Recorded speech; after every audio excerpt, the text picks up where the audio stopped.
inside the capsule. So, of course it's a caveman. The cavemen are very large.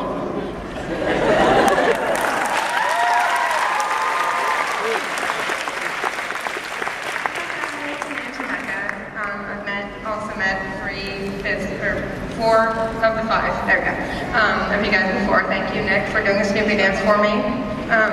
Thank you for doing the Snoopy dance for me 5 years ago. I appreciate that. It's one of my best memories. This is a question that I know that some ladies and probably gents in the audience would like to know, James. What does John Barrowman's mouth taste like? John Barrowman's mouth? Violets and sunshine. I had heard rumors it tasted like peaches. I mean, it depends on the time of the day. Nice try. Hi, how are you? My name is Carrie. I actually have a request and a question. She reminded me, Nicholas, can you please do the Snoopy dance for us?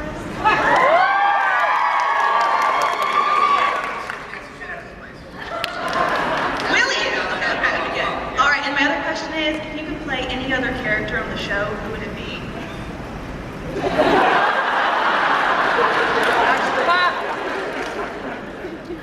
Actually. That's got deeper meaning, bro. I know, that's got deeper meaning, I know. I'm working on it in therapy. And I immediately point to Spike for obvious male reasons. Sure. Yeah. I mean, it's hard because I can't imagine everybody that was in that show being a part of it as I was.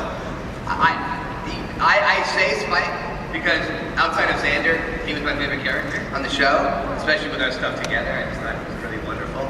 And I love the way James played it. I just had a kind of a little male crush on him. By little, I masturbated a lot to James. But then again, it's like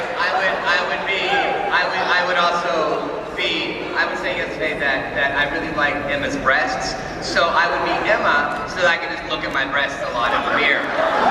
So, but in terms of acting, it would have been Spike. In terms of looking at breasts, it probably would have been Emma or Claire.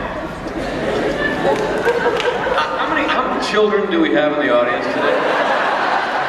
They're not children anymore.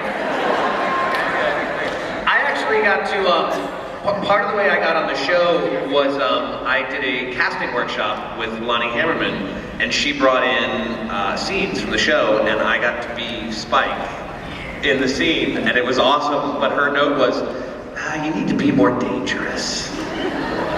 Dangerous. I wasn't like dangerous. Okay, yeah, let me, okay, dangerous. Let me take everything out of my pockets first. Right, I'll get to danger. I gotta take my watch off. I would definitely be Clem. Clem always more female attention than anyone on the set. Girls would just sit in his lap and play with his ears all day long. We remember my days on set very differently. I do remember. Yes. No, they loved the ears. I was in heaven, and luckily the makeup covered my fanboy squeeing that was happening as Allison would come over and play with the ears, and then Emma would come over and play with the ears, and then Sarah would come over and play with the ears, and then I would play with my own ears. I would earsturbate. Good afternoon to all of you.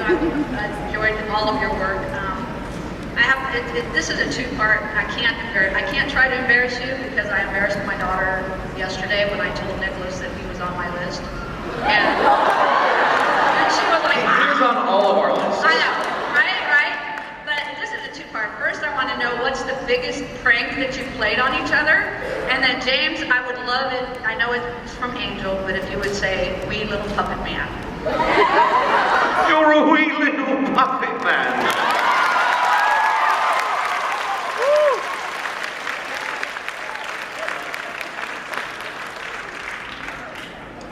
As far as pranks go, the second episode I did, I got to shoot for a full week, and it was right around Christmas time.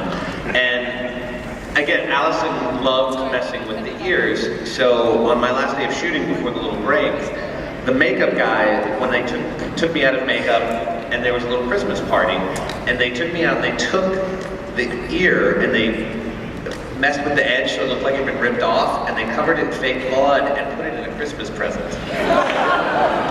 And they made a huge deal out of presenting it to her, I think thinking that she would be like, oh my god, gross! And no, she was like, ah, this is awesome! And was playing with it,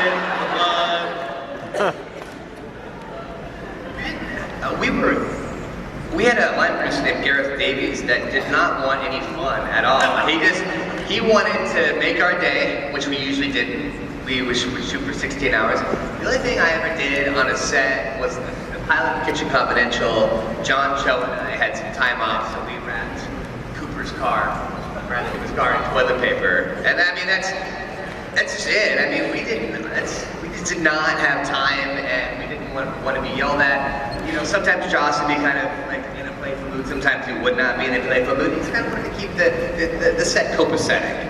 I was pantsed once by Sarah, and I wasn't wearing underwear. So that's season 1. We were known around Los Angeles as Buffy the Weekend Slayer. Because most shows would go 12 hours and they cut it in 12 hours because after 12 hours you have to pay the crew double. It's called golden time. But Buffy, because we had stunts, computer effects, makeup effects, we had every element going on at all times. We would bust past 12 hours every day.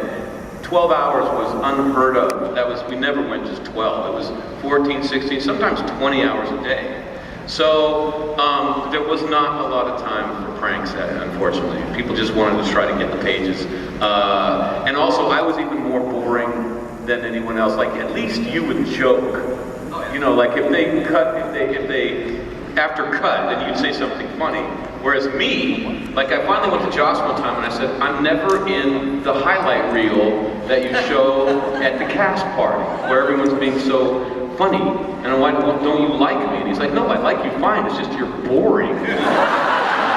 After the word cut, like after the word action, it's like someone just released an animal from a cage, but after I yell cut, you do the same thing every time. You check to see if you're on your mark, then you go back to your set, and back to your chair, and you take out your script, and you study your lines, and that's all you ever do. That's all I ever do. It's overrated. Boring.